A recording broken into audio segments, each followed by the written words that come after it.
It's Monday, June 17th, 2024, and this is episode 311 of You Can Bet on That.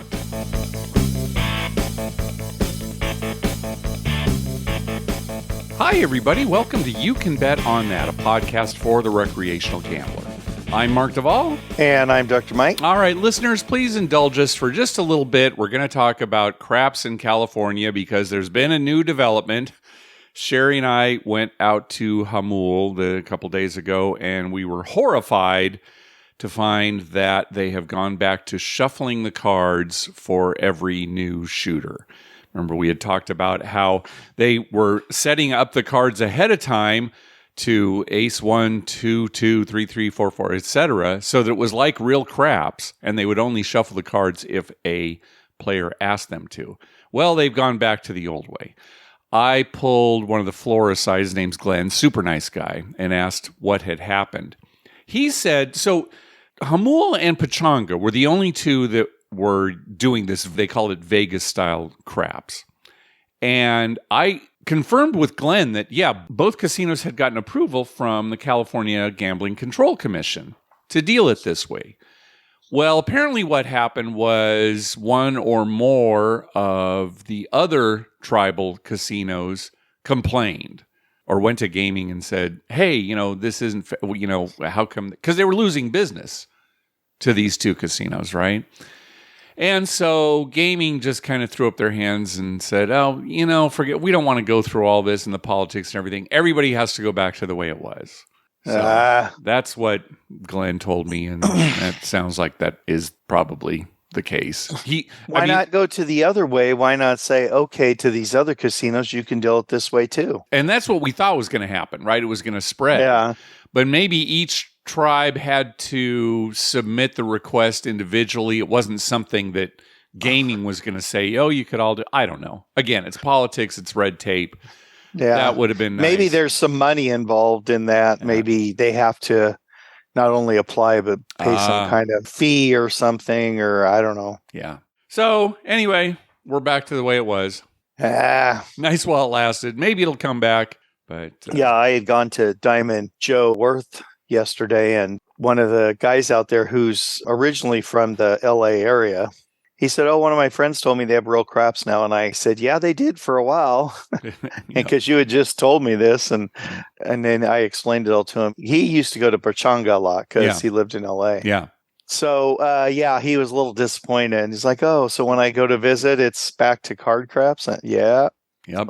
That's the way it is. I've got to take my little cheat sheet cards to tell me what rolls are 7. I didn't have it with me the other day. I didn't know what to do. Yeah, you couldn't yell safe. Couldn't do it, with any kind of confidence. We won, I'll though. Tell you. So, I guess it worked out for us. A lot of the rolls that would have been 7s turned out to be like 10s. So, okay. Moving on. All right. So, we went to Blackhawk. Let's talk about something fun now. Yeah. I think both of us agree that we really loved Blackhawk, Colorado. Yes. Immediately when we got there, I was very impressed. And I was like, oh my gosh, why in the world do I need to go to Vegas? Yeah.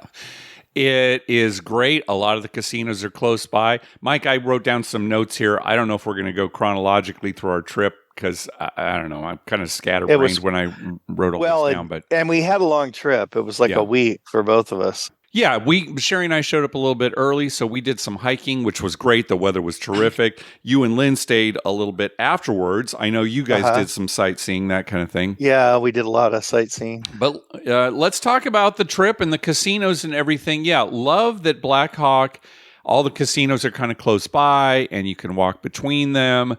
There's Central City that's close by. You could walk there, but it makes more sense kind of just to drive. It's only a couple minutes away. And explore that area too, but just love the closeness of it. Oh boy, as soon as we walked in, so all the casinos are non-smoking. Yes. And that is a delight. We loved it. It made the casinos seem cleaner. Right. When you go in, you don't smell that. And so that was really nice. Well, there's not a film of smoke on everything. That's right. The carpets are relatively clean. Yeah, it just the whole town actually seemed cleaner. I mean, when you're walking between the casinos or you're outside, there's nobody handing you stuff or pestering you. Yeah, Or, that is true. Yeah. I mean, it's just clean. The streets are clean. There's not the glitz of Vegas as far as, like big neon signs and all that.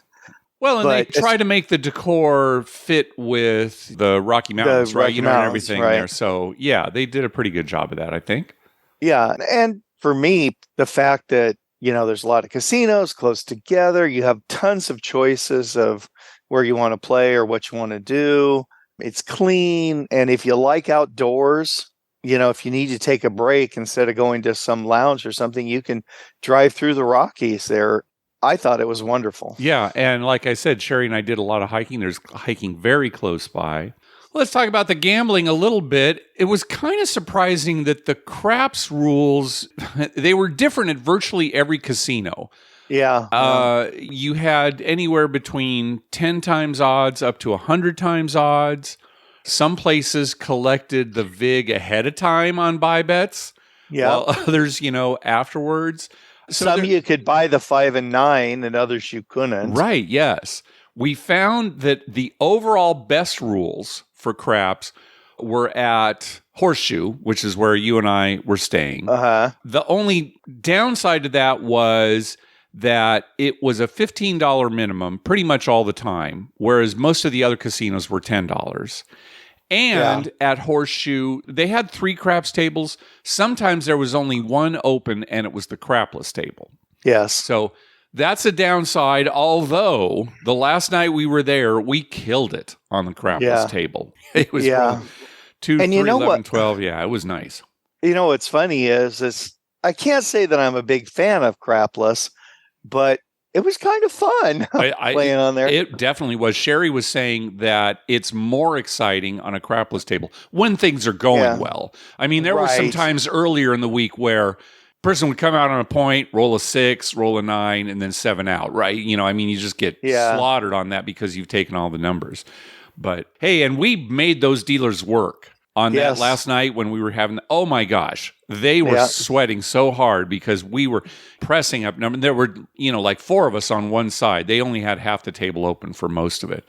They're making all these payouts and we're giving them dollars for the buys. And great. We had good crews at every casino, I think. Yeah. Oh yeah. The crews everywhere. The people working in the casinos were awesome. I mean, every single one. I don't think I had one where that guy's a little surly. Yeah, nothing like that. The best crew we had, I think, was at Lodge Casino. A couple of the mornings there. Very good, very funny, just a lot of fun to play with. Yeah.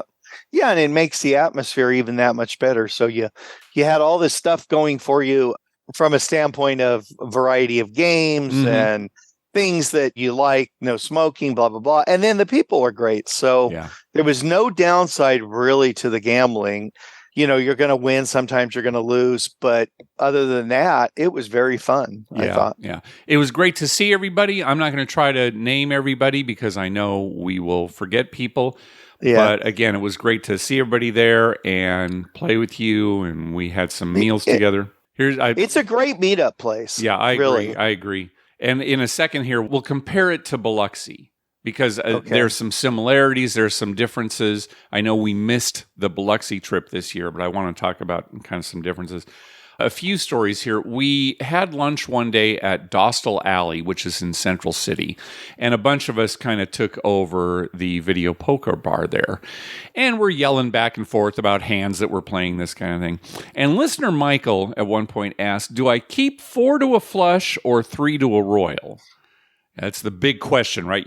You're only 1 away from a flush, but do I get rid of 2 cards and try to go for the royal, even though I'm probably not going to hit it? Right. We said, hey, 3 to the royal. It's not even close if you look at the numbers. Yeah. Keep 3 to the royal, 3 to the royal.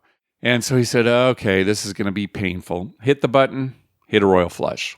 So fantastic. Everybody was cheering. $1,000 here. It's just this slot joint in Central City. So that was great. Yeah, that's funny. Our luck was not as good on the slots. No. Lynn missed a royal by 1. Mm-hmm. She had to just draw 1 card, didn't get it. No royals. Sherry and I, before you got there, my intent was to try to go to every casino and play a little bit. I fell short of that pretty drastically short of it. But we did play a bunch of slots before you guys arrived, and we won for slots. In fact, we were playing one Wheel of Fortune. We were just doing one line, right? The minimum amount. And, the wheel spun, and we got like 40 free spins and won like $160 or something on that, just playing $1 at a time, and won on other slots too. So winner for the slots. Nice. Yeah, for you slot players, there's no lack of slots. A lot of the places, it's just slots. Yeah. Yeah. So. If you're a slot player, that's almost like heaven. There's so many slots. One thing we did see is that when you tip the dealers by making place bets for them, they round up when it comes to the payout, kind of like Atlantic City. I guess that's a law in Colorado. But they did have quarters, literal 25-cent, either chips or actual quarters on the table, so that they weren't rounding all the way up to $1. So like if you place the 6 for them and it hit, they'd pay themselves $1.25 and then drop that into the tip jar. They wouldn't pay themselves off $2 like they do at Atlantic City. Anyway, what I was getting at here is that they would always take that bet down unless you asked for player control. Now, there's another thing, Mike. When we went to Grand Z Casino, they said, no player control here. They wouldn't even let you do it, right? Right. But at some casinos, they actually had lammers that said PC on them, player control. Right. Never seen that before. No, I'd never seen that either, and it was nice. Yeah. So that when you switch dealers, the new guy coming in knows, hey, this is player control, right? Yeah. Saves a lot of confusion and a lot of time. Yeah. So let's talk about kind of differences between Biloxi and Blackhawk, because that was the first thing that occurred to me is like, which one would I rather go to? That kind of thing.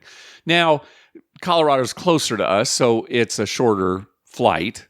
So that's kind of nice. It's also a shorter drive from the airport. So the drive from Denver to Blackhawk is shorter than the one from New Orleans to Biloxi. Another thing for us is flights from like Minneapolis to Denver are abundant. And cheap for you, right? And cheap, $100 round trip. Oh, wow, that's great. The casinos are closer together in Blackhawk, so you can just walk between them. Whereas in Biloxi, there are a couple that are close together, but for the most part, you've got to drive from one to another. Right. Biloxi does have the advantage of being kind of a bigger city. Like Sherry and I, we needed to kind of go to a grocery store, and there's nothing terribly close to Blackhawk. We had to drive about 25 minutes to Evergreen, and there was like a giant, Walmart. It was right. Blackhawk, again, has the advantage of the non-smoking. We definitely like that. I guess Biloxi is a little better in that the rules seem to be consistent between casinos. You go from one to the other, you can always buy the 5 and 9, that kind of thing. This is up in the Rocky Mountains, so you probably are not going to travel to Blackhawk in the dead of winter. So that's another thing that Biloxi has an advantage on. Yeah, winter might be a problem if they're having a rough winter. There were limited dining options in Blackhawk. There's certainly more dining in Biloxi. You and I, again, we stayed at Horseshoe, and really not many places to eat there. You only had like 2 choices, and their nice steakhouse wasn't open every day. Yeah, the food there was not great. It's serviceable. Yeah. But if you're looking for great food, that's not the place. We ate at a barbecue place that was, standalone. Wasn't in one of the casinos. Did you eat there too? We ate there too. Yeah. Excellent. Yeah, it was very good. Yeah, definitely like that. Yeah. A Horseshoe, when we go back, and I'm sure we're going to be going back, I wouldn't stay at Horseshoe again. The only reason that we did basically is we're kind of burning off any credits we have with Caesars at this point. The room was fine. Again, dining was limited. The elevators were kind of a nightmare. At one point, they had 4 elevators. Only 2 of them were working at one point.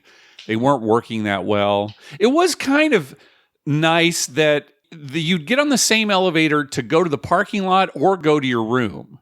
Yeah, I love that. That was kind of nice. So if you parked your car, you'd get on the elevator that would take you straight to your room. You didn't have to, take the parking garage elevator to the lobby and then get on another elevator. So right. Yeah. but they were having elevator problems. I think if we were to go again, we'd probably stay at Ameristar, which is kind of the crown jewel of Blackhawk, I guess. Yeah, but I had no problem with Horseshoe, really. The room's fine. I'm not a stay in the room person. No, so I don't want to say I had a problem with it either, but it sure seems like the other places are nicer. Yeah. All right. Big thumbs up for Blackhawk. We're definitely going to be going back there. Yeah. Yeah, overall, I was very happy, very impressed. And the thing I love is that we would get up in the morning, eat breakfast, get in the car and just drive somewhere. Mm-hmm. So we went to the Rocky Mountain National Park. Some days after you guys left that last day, we just drove. I don't know where we were. We must have got lost about 5 times on this trip on purpose. I just keep driving. Sure. And so, we just drive around and finally, look, we're in Boulder. So, we had a good time getting lost in the mountains. And I wanted to mention that the national park there is awesome. And if you're a senior, which they consider 62, you can get a lifetime pass to all the national parks in the United States of America for $80. Oh, nice. And only one person needs to have a pass. It's just per car Nice. for $80. Yeah. I mean, $80, that's your press on the 9. You go from 50 to 80. Sure. I mean, that's unbelievable deal. Well, then you got to take your 9 down to pay for it, or it has to hit again. I'm just saying. It hits again. You go to 100. Okay, there you go. All right. Well, again, great trip to Blackhawk. We want to thank Thomas and Melissa for organizing everything. They did a great job, and I think everybody really enjoyed it. Yeah. All right. Well, listeners might have been thinking, I wonder why Mark and Dr. Mike have not talked about the Shohei Ohtani gambling scandal. And we haven't.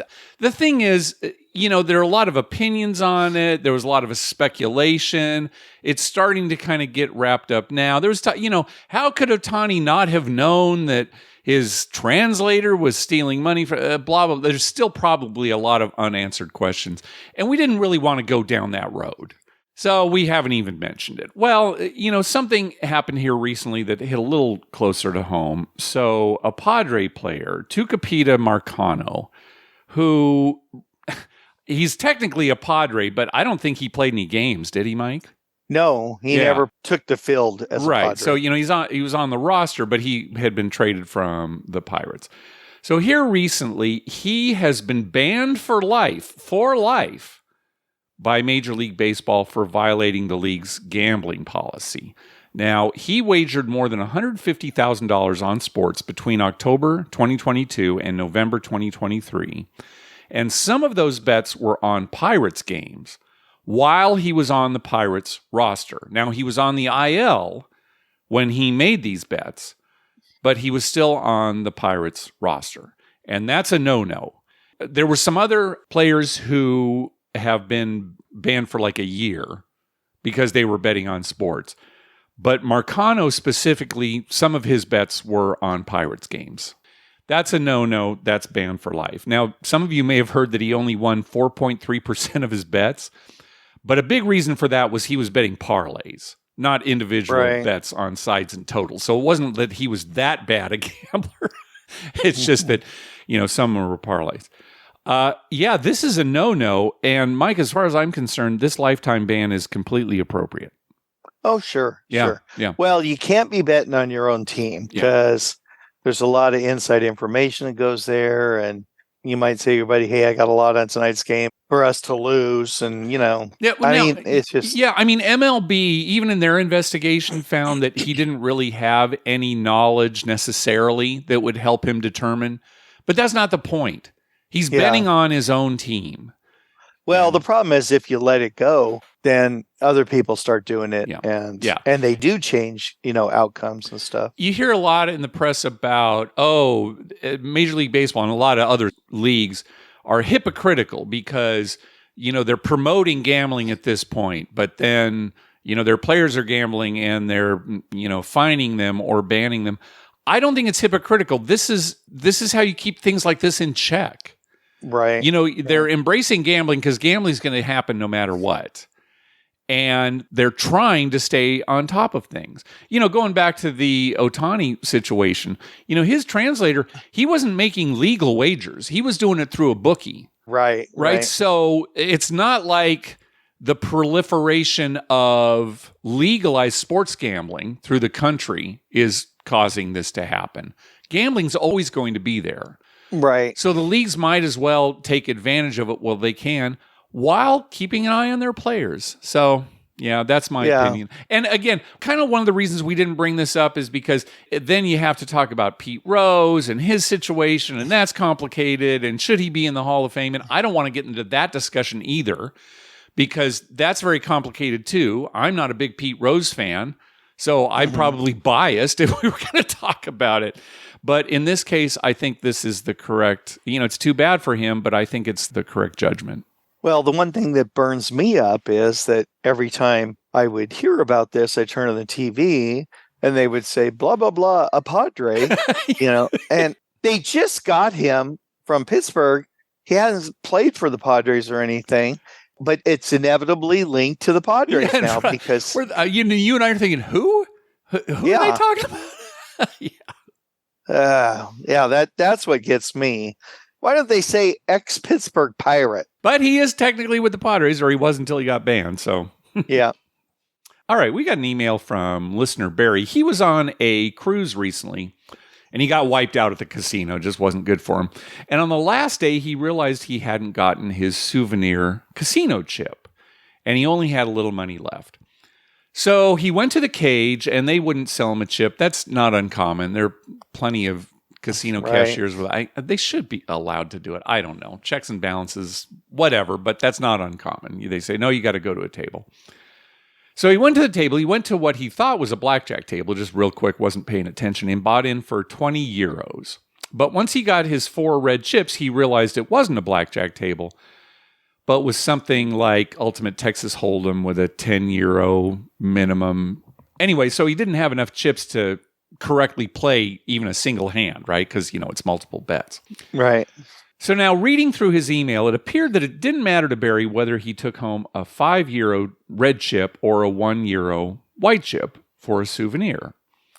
So now Barry in his email said he figured he had 2 options. Just pocket a red chip and cash out the remaining 15 euros at the cage. And, that's the end of it. Or find a blackjack table and play a hand for 10 euros, which would leave him with 30 euros if he won, 20 euros if he pushed, and 10 euros if he lost, barring any double downs or splits. And then after the hand, asking for change for some white chips, pocketing one of them, and then cashing out at the cage for either 29, 19, or 9 euros. And he was asking us what decision would make the most sense from a statistical standpoint. But I think his best option would have been to just ask for some white chips at that first table he was at. And that's what I was thinking.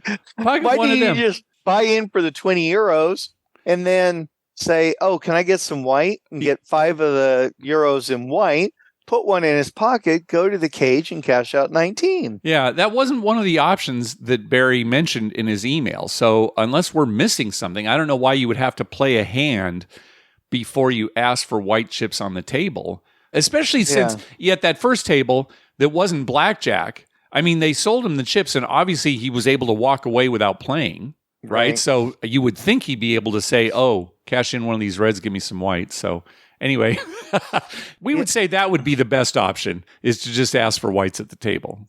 Yeah, because they don't require you to play. You buy in. You see it all the time. People buy in. Oh, this isn't blackjack. Oh, sorry. And then they just walk away. Yeah. That's what I would have done. But given the other options that he said, if he wanted to, pocket a red chip and then... Yeah, I think that's what he did. He pocketed the red chip and then cashed out for 15. Yeah. That's fine, if you don't mind. But usually at a table, even if you are not going to bet whites, they'll give them to you. There's no rule against that. And, you're able to walk away. I mean, they're not going to force you to, they're certainly not going to try to buy the chips back from you. They've already dropped the money. They're not in a position to do that. So, Well, the chips cost more to make than their value. Oh, is that right, Dr. Mike? Like a $1 Okay, a $1 white chip. Okay. Costs more to make. So maybe the casino doesn't want you wandering off with their $1 chips. I don't know. I don't think that's true. I think they don't care. But, they do. I have heard that it costs more than $1 to make. Well, definitely for RFD chips, right? The higher denominations. Oh, the RFID chips? Yeah. Yeah. Okay, yeah, I could believe that. But see, if you're talking about the higher denominations, well, then those are worth more at the table. Right, right. Do they put them in fives? Yeah, I think it depends on the casino. I mean, remember when we were at Harrah's, Mike, you could put any number of chips up there. They'd lay it down there on that sensor, and it would immediately show them how much it was. So it seems like they were even in ones. Yeah, they were even in ones. That's what I was going to say, because they have that sensor thing. Yeah. Which I think is great. Oh, yeah. I can't tell you how many times the cashiers, add yours up and they're like, okay, and they're off. And I'm like, no, you better recount that. And I don't think I ever had an instance where when they laid them on there, it was off. No. They would always just say, oh, yeah, you got $1,283, just like that. And okay, and they'd pay. But yeah, if you have a chip in like $1, it might be more than $1 to make that. All right. Well, I think we've discussed this enough, and I'm sure we're going to get some feedback from listeners who know exactly how much it costs to make these chips, and then we'll get the guy who makes them. There's just one guy. He lives in a tree. He's like an elf. Oh, wait. Maybe I'm getting that confused with Keebler cookies. Yeah, that could be. Yeah. Mike, here's what I'm thinking. So we are going to be recording again here in a week. Since we kind of missed our previous deadline. It's been 3 weeks since our last episode.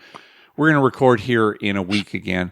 And I think we're going to save our phone calls for next time. I do want to play one, though, from Ariel, because I'm going to follow up with a couple of things that happened to me and Blackhawk.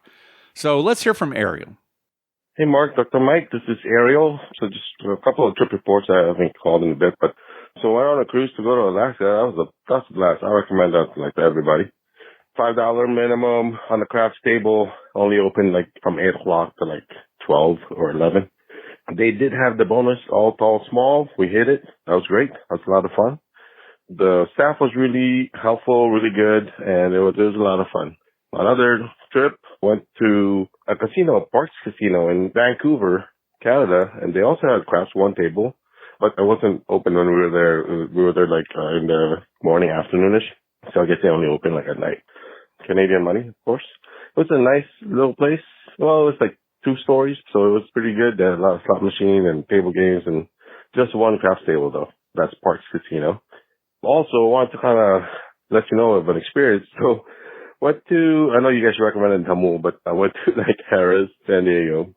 I was playing roulette. Craps was not very good, so I left. And I said, hey, you guys, after I was done playing, I was like, hey, you guys want to change everything or just the ones that I was playing with? And they said, no, you can just go ahead and change everything. So I know how much money I had. I gave it to them. The dealer was moving the chips around and giving me reds and greens and also black chips. I had about $2,000 black chips. And then when he counted out my black chips, he was like, oh, okay, 1,000 black chips. I was like, what? And then the fit box comes and then says, okay. And I was like, no, guys, you guys need to double check that. They double checked it and surely it was 2,000 black chips and he stacked it totally off. And I was like, what is going on, guys? And then he's like, oh yeah, I just misstacked it. I don't know if the person's new, but the person was teaching me how to play roulette and I just didn't say anything, the dealer. So I was like, okay. So that was just kind of a weird experience. Anyways, I know in the past podcasts you guys reported always know your money and make sure you're counting it before they count it wrong for you, Anyways, thank you for everything you guys do. Have a good summer. Thank you. Yeah, thanks. You thanks, Ariel. Got to keep your eye on your money. And Mike, virtually the same thing happened to me in Blackhawk. I don't know if you were there for that. Yeah. I must have not been. Cashing out at Harrah's, and they're counting up all my chips, and okay, 2,600. And, the floor came over and looked, okay, yeah, 2,600. And I'm looking, it's like, no. Count it again. It was 3,600. They almost shorted me $1,000. Now, in Ariel's case, in my case, I'm sure it was just an honest mistake, but that's really bad. when you've got two sets of eyes on it, right? That's why the pit comes over and double checks. To be off by 1,000, you really got to keep an eye on that. And I feel bad for newbies, especially at craps, where they're trying to take this all in and pay attention to things. You know, are they getting paid correctly? Are they getting colored up correctly? Yeah, that's just terrible. I just have one question for you. Where is the Harrah's in Blackhawk? Yeah, thank you. I don't know how many times I referred to Horseshoe as Harrah's when we were there, Mike. I know. I did it quite a bit too. That's why I mentioned it, because I did it. I kept doing it too. Someone had done the, where are you staying at? Oh, Harrah's. And they looked at me and I'm like, Horseshoe. Yeah, Harrah's. I've never heard of such a place. Yeah, we're staying in Vegas. We just drove here for the day. That's right. Yes. But it did happen at Horseshoe. And also, I think it was at Horseshoe. I think you were here for this, Mike. When I bought in, they shorted me $100. Yeah, they shorted you $100. I kept looking at it thinking, what am I missing? And I questioned it. And then they said, no, see, here. And like, I'm okay. And then a couple minutes later, no, wait. Finally, they realized, we shorted you 100 and gave it to me. Oh, yeah, you got to stay on top I wonder how many times that happens to newbies. Some guy who, doesn't regularly gamble, goes to the craps table, buys him for 300. They have a decent roll, and he's cashing out, and it's supposed to be like 500 something, and they give him 4 something because they got all reds and greens. Or I just wonder, and people, some people say, okay, well, that's what they gave me. Yeah. But no, you've got to watch your money. I suggest counting it before you give it to them. I do that. Yes. At least so I have a ballpark. I might not get it down to the dollar. Right. But, to the $100 anyway. Yeah. Well, I definitely count my blacks and greens before I give it to them. Yeah. So, again, this isn't like an epidemic or anything, but you got to keep an eye on it. And it really is a shame. Well, they're going fast. I know they're going fast, but the whole point is, more than one person is looking at it. That's the whole point behind it, right? Right. Well, and sometimes, have you ever noticed when they color up sometimes, there's like a ton of other chips in there? Like there's some chips that were on the all tall small, and the dealers where they're counting up. Oh yeah, that's another thing you've got to watch for, is so that they don't lock up. Your money. Part of your color up. Yeah. Oh, I've had that happen before. No, wait, hey, that's mine. That's not what they just collected. Oh yeah. No, you got to keep an eye on it. Now I'm getting angry. Well, you just keep going to Harrah's and you'll be fine. I'll be fine. That's right. Yeah, I made my reservations for Harrah's and Blackhawk, and when I got there, they said, no, they don't have any record of it. All right, so we will be dropping another episode in a week, and when we drop that episode, I am going to be in Las Vegas for 360 Vegas Vacation. So, nice. You're refusing to go, but I said, you can count on me for sure. Yeah, until they clean up the streets there, I am not going. Yeah, so Dr. Mike's not able to make it, but I will be there. And if you would like to participate, there are plenty of free events that are going on there, get-togethers, that kind of thing. Go to 360vegaspodcast.com. And you can get all the details, and, Mark and his crew do a great job on their show and putting this all together. So I will see some of you at 360 Vegas Vacation. Now, are you going by yourself or is Sherry going with you? Nope, just by myself. Yep. All right. Just going to drive. Well, give me hourly updates. Yeah, will do. Every hour. Yeah, every hour on the hour, I'd like an update. All right. That's going to do it for this episode. We want to thank some people for some recurring donations. From James, from the International Brotherhood of Gobbling Donkeys. From Jeremy at the Color Up YouTube channel. From Kurt. From Robin at Anytime Gambling. From Nathan, and from Brian Dancer. Thank you very much for those recurring donations. We also got a donation from listener Thomas, headed to AC to celebrate the end of the school year. Thanks for all you do. Oh, that's great. We'll have a good trip, Thomas. Also a donation from Nicholas, karma donation for an upcoming cruise, hoping to get a few sessions in and offset the cost of the cruise. Oh, well, good luck, Nicholas. Yeah, that's the great way to go, is when your gambling can pay for the whole trip. So good luck. Right. Yeah. Also a donation from David, karma donation for my first solo trip to Vegas during Juneteenth. Haven't called in with a trip report since 2021. Hoping to update with news of my first Royal. Sorry to hear of both your losses, David from NorCal. Well, thank you very much, Thank David. you. And Thank good you, luck David. on your trip. Also, a donation from Chris. Karma donation for a Vegas trip in June. I hope y'all enjoy Colorado. Well, we definitely did. I'm from Fort Collins, but only made it to Blackhawk once. I remember loving the amount of natural light in the casino and the serve yourself soda fountain. Chris from Austin. Yeah, we didn't talk about that. Every place had serve yourself soda and coffee and, hot chocolate, that kind of thing. Well, sometimes they had hot chocolate. Oh, that's right. Sometimes it was broken.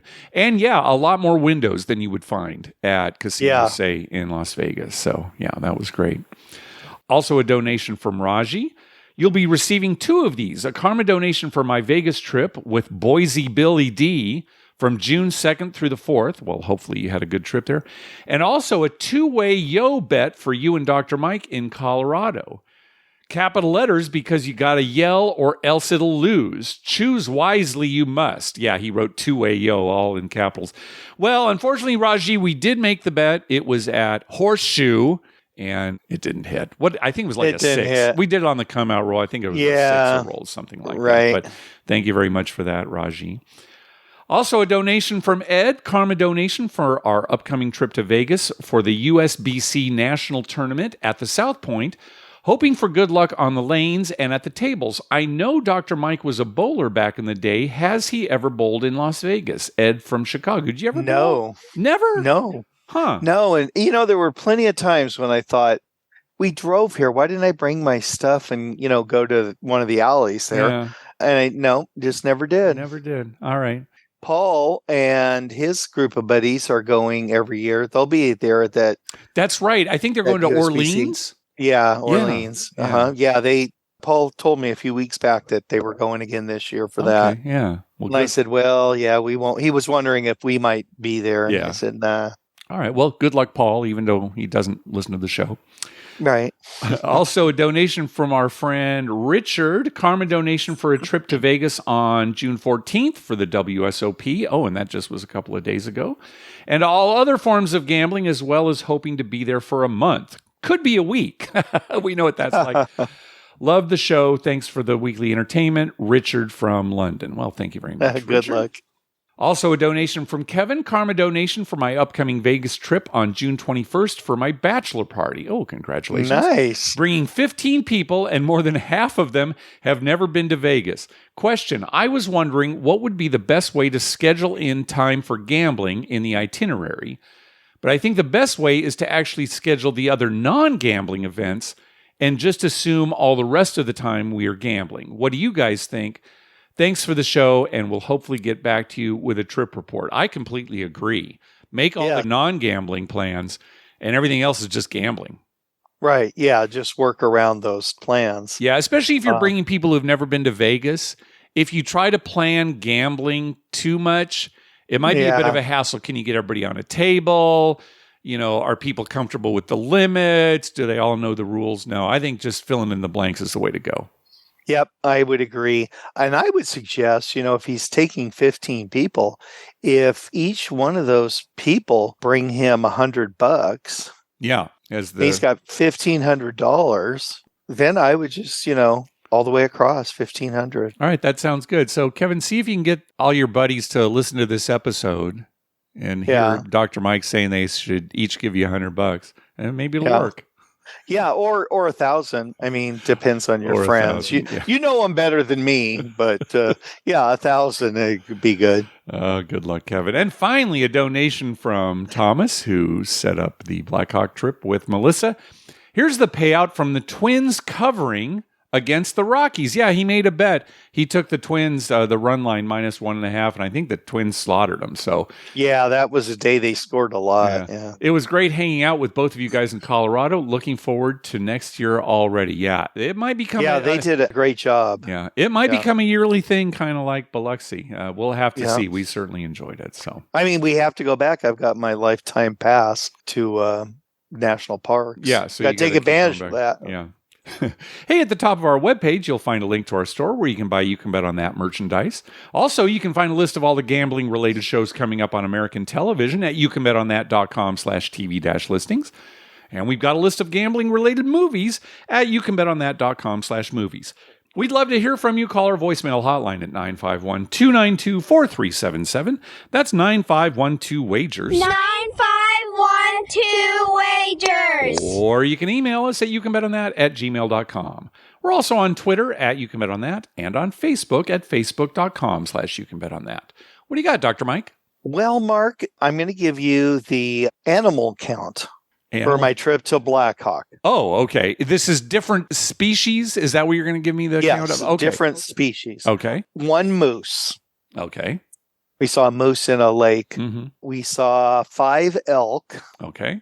We saw 1 dead beaver in the road. Did you see it? Sorry, didn't see the dead beaver in the road. Okay, well, there was a dead beaver. Okay. We saw probably 100 chipmunks. Oh, yeah. A lot of them. We saw several squirrels. Okay.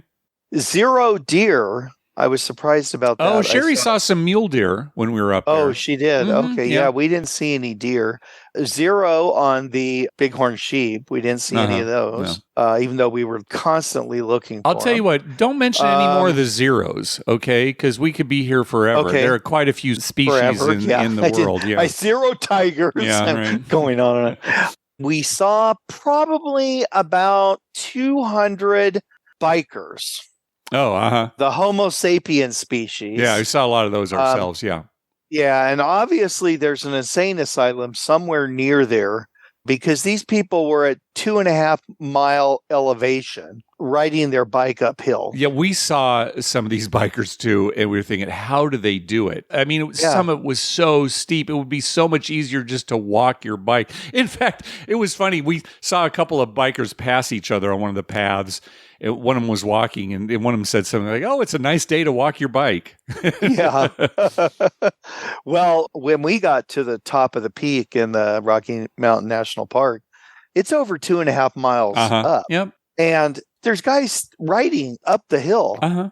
And I'm thinking, well, number one, that's crazy. Yeah.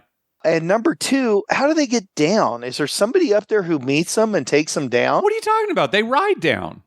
Oh, that's insane, Mark. You know how fast you'd be going? Oh, I saw him. I saw him doing it. That's half the fun. That's most of the fun.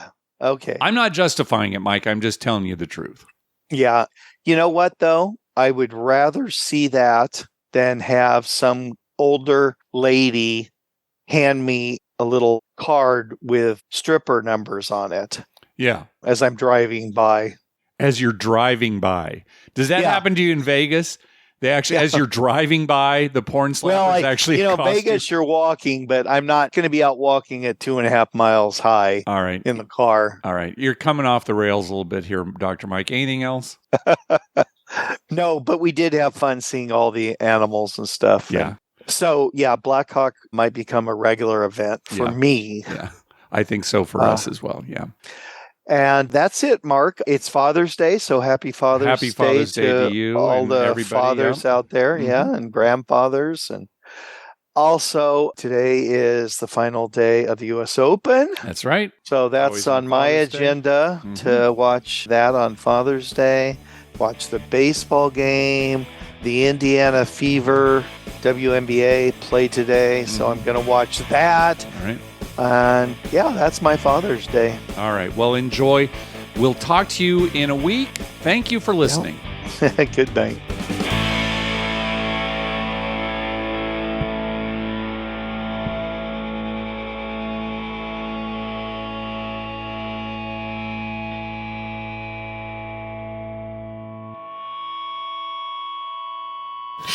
Oh, sweet mother, I love you, Dr. Mike.